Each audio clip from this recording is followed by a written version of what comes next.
মনে হলো আওয়াজটা মোবাইলের ভেতর থেকে এলো। প্লিজ দিদি, আমাকে ফোনের ভেতর থেকে বের করো। এক জাদুকর পাসওয়ার্ড দিয়ে ফোনের ভেতর লক করে রেখেছে। কিন্তু আমি তো পাসওয়ার্ড জানি না। 3642। 3642। এ কি, তুমি রাক্ষসী? এইবার তোকে এই মোবাইলের মধ্যে বন্দি করে তোর রূপ নিয়ে তোর স্বামীর সাথে সঙ্গম করে 108টা রাক্ষসের জন্ম দেবো। না, আমাকে বন্দি করো না। ছেড়ে দাও, আমাকে ছেড়ে দাও।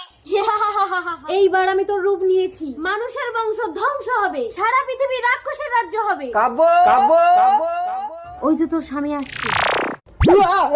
কি ব্যাপার কাব্য, এখানে দাঁড়িয়ে আছো, বাড়ি যাবে না? আমি রাক্ষসের সঙ্গম গণ্ডিতে আটকে গেছি স্তব। তুমি এখানে আমার সাথে সঙ্গম না করলে আমি মুক্তি পাবো না। এই ফাঁকা রাস্তায় সেটা কি করে সম্ভব কাব্য? তুমি গণ্ডির ভেতরে ঢুকে আমাকে স্পর্শ করলে কেউ আমাদের দেখতে পারবে না স্তব। তাই কই দেখি।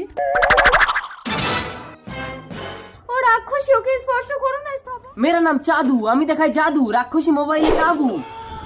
প্লিজ আমাকে